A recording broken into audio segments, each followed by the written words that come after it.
परमेश्वर के पवित्र नाम की महिमा होने पर आज की सुबह के समय में आइए मिलकर परमेश्वर की इबादत और स्तुति हम एक साथ करें। प्रभु हमारे बीच में काम करें।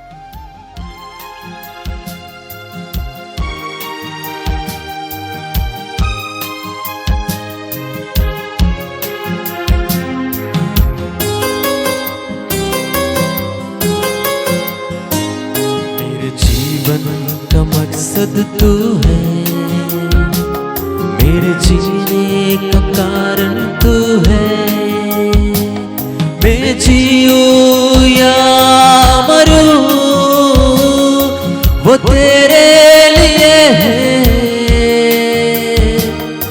तू मेरा प्रभु,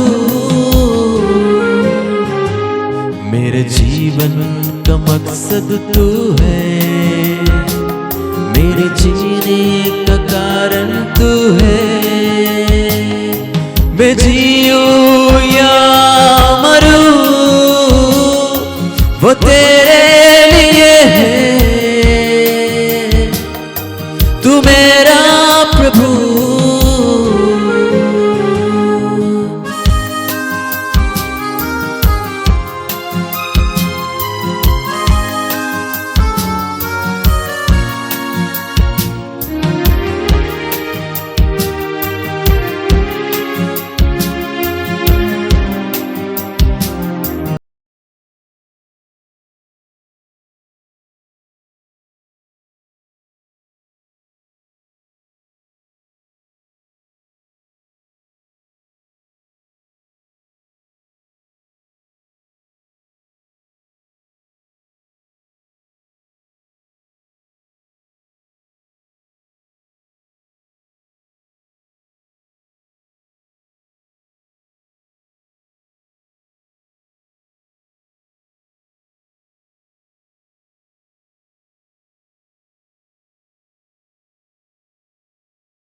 मुझ पर हुई है कृपा।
सबको जय मसीह की, परमेश्वर की पवित्र नाम की स्तुति हो। इस आज की सुबह के समय में आपसे मिलना मेरे जीवन की बहुत बड़ी सौभाग्य है। प्रभु आप सबको बहुतायत की आशीष दे। आज के मनन के लिए एक वचन हम बाइबल से पढ़ेंगे। यूहन्ना रचित सुसमाचार की किताब 10वीं अध्याय उसके 10वीं आयत। इस प्रकार लिखा है, चोर किसी और काम के लिए नहीं परंतु केवल चोरी करने और घात करने और नष्ट करने को आता है।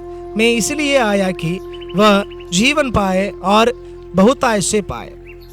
वचन में साफ साफ लिखा है, शैतान यानी कि शत्रु किसी के जीवन में आता है और सिर्फ इसलिए आता है कि उनके जीवन में चोरी करे और उनको घात करे, उनको खत्म करे। शैतान के काम तो यही होता है। लेकिन वचन में लिखा है, यीशु मसीह किसी के जीवन में आते हैं तो इसलिए आते हैं कि उन्हें एक बहुतायत की जीवन मिले, जिसको हम इंग्लिश में अबंडेंट लाइफ कहते हैं। अबंडेंट लाइफ के बारे में पूरे बाइबल में आपको बहुत सारी चीजें मिलेंगे।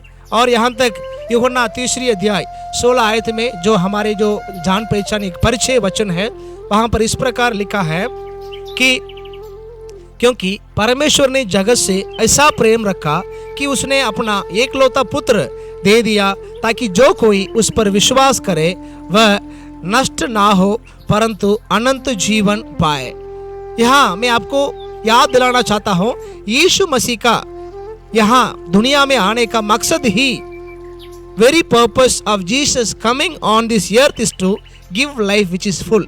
जो बहुतायत की जीवन, जो भरपूर जीवन देने के लिए मसीह इस दुनिया में आए। मेरे प्रियो, कई सारे लोगों के पास मैंने सुना हो कि हमारा कुछ नहीं है, हमारा कुछ मतलब हो नहीं रहा है, हमारे जीवन में खमियां है। मसीह लोग खमियों के साथ रहने के लिए परमेश्वर नहीं बुलाए, ठीक है। और जैसे ये जो फुलनेस, जो एक भरपूर या बहुतायत के बारे में वचन में मतलब ग्रीक शब्द में अगर देखा जाए, पेरिशन करके एक शब्द लिखा है जिसका अर्थ है सुपर अबंडेंट। सुपर अबंडेंट का अर्थ यह है कि आपके पास भरपूर से भी थोड़ा ज्यादा हो। जैसे कि पानी एक लेवल तक नहीं है, उससे भी अधिक उमड़ रहा हो। आपके जीवन में ऐसे एक आशीष होगा जिसमें आपके पास बहुतायत रहेंगे, मतलब उमड़ते रहेंगे, ओवरफ्लो होते रहेगा। इसी प्रकार एक जीवन देने के लिए परमेश्वर ने हमें यहाँ पर बुलाए। और खासकर ये जो बहुतायत की जीवन एक मामूली एक आम जीवन नहीं है, और हम जो सोचते हैं ना उससे कई गुना बढ़कर है।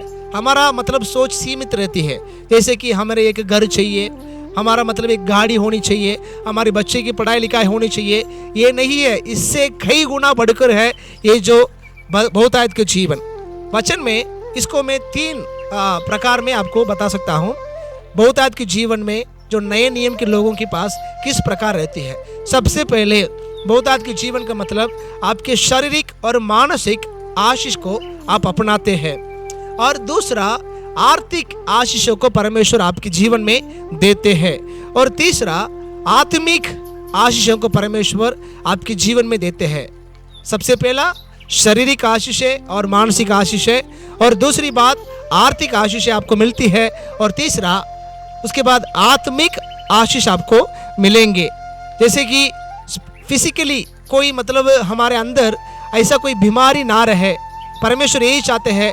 जैसे आप इस बहुतायत के जीवन में आ जाते हैं, आपके शरीर में कोई शैतान की ताकत काम नहीं कर सकता है, आपको रोगी नहीं बना सकता है। वचन में साफ साफ लिखा है कि हमें परमेश्वर मसीह में पवित्र आत्मा के जरिया हमें हमारे शरीर का उद्धार हुआ है, हमारा शरीर छुटकारा को अपनाया है। और दूसरी बात यह है कि आर्थिक एक आशीष, सबको पैसा चाहिए, और मैं तो ऐसे बताऊंगा, आपको उत्साह करूंगा, परमेश्वर आपको ऐसा आशीष करे कि आप दूसरे के लिए भी एक आशीष का कारण बन जाए।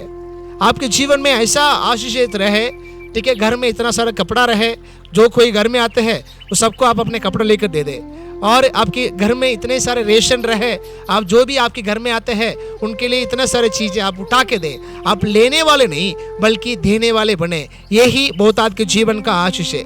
और तीसरा और खास आशीष ये है कि वचन में लिखा है कि आप उस अंधकार के उस राज्य से निकलकर परमेश्वर के पुत्र के राज्य में आपको प्रवेश करने का अधिकार मिला है। ये जो आशीष खास आशीष है, परमेश्वर यही आशीष आपको और मुझे अपने जो नए जीवन में, ये जो बहुतायत के जीवन में परमेश्वर ने हमें दिए। इस आशीष को अपनाने के लिए बाइबल में प्रेरितों के काम पहला अध्याय 42वीं आयत पर इस प्रकार लिखा है, 4 बातों को हमें फॉलो करना पड़ेगा। सबसे पहले प्रेरितों की शिक्षा, इसे हमें फॉलो करना होगा। और दूसरी बात, एक दूसरे के साथ की संगति में हमें आगे बढ़ते रहना होगा। और उसके बाद रोटी तोड़ने का मतलब यह है कि एक दूसरे को देना है, मदद करना है, और एक तरह के एक फेलोशिप में हमें आगे बढ़ने का ज़रूरत है। और चौथी बात, last but not least is prayer, प्रार्थना में वो लोग लोलीन रहे। वचन में साफ साफ लिखा है, नए नियम की कलीसिया बढ़ने का 4 कारण था। सबसे पहला, प्रेरितों के शिक्षा पाते रहे, और दूसरा, वो लोग एक एकता में, एक फेलोशिप में वो लोग आगे बढ़ते रहे। तीसरा, वो एक दूसरे के साथ शेयर करते थे, अपना जो खाना पीना जो भी था सारे चीज़ें शेयर करते थे। और चौथा इस प्रकार है कि वो प्रार्थना में लोलीन रहे। तो इसलिए मेरे प्रियो, आज सुबह के समय में मैं आप लोग को उत्साह दिलाना चाहता हूँ कि वचन में साफ लिखा है कि शैतान आपके जीवन से सारे चीज़ों को चोरी करने के लिए, जैसे कि आपके शांति, आपकी आनंद को चोरी करने के लिए आता है। लेकिन यीशु मसीह आपके जीवन में बहुतायत के जीवन, जो सुपर अबंडेंट लाइफ, आपको उस बहुतायत के जीवन देने के लिए परमेश्वर प्रभु यीशु मसीह को दुनिया में भेजा है। तो इसलिए मेरे प्रियो, ये जो बहुतायत की जीवन की तलाश में आप आगे बढ़ते रहे, मसीह में दृढ़ता के साथ अब आगे बढ़िए। परमेश्वर आपको आशीष करे। मैं आपके लिए दुआ करता हूँ। हे मेरे परमेश्वर, आज के इस सुबह के वक्त आपके प्रिय बच्चों के लिए हम दुआ करते हैं। उन सबों को आपकी बहुतायत के जीवन में आप आगे बढ़ाइए। उनके शारीरिक आशीष उन्हें अपनाने में सहायता करें, और उनके जीवन में आर्थिक आशीषें आने पाए परमेश्वर। वही नहीं, आत्मिक वरदानों और आत्मिक आशीषों को अपनाने में आप उन्हें सहायता करें परमेश्वर। सारी आशीषों को श्रोता आप ही हो। और जितने लोग मेरे वचन आज सवेरे सुन रहे हैं, उनके सबके जीवन में आपके बहुत बड़ा बदलाव को देखने में आप सहायता करें। आज के पूरे काम को आपके हाथों में समर्पित करते हुए इस दुआ को हमारे उद्धारकर्ता प्रभु यीशु मसीह के नाम से होकर मांगते हैं। आमीन, आमीन, आमीन। God bless you, God bless you. Thank you.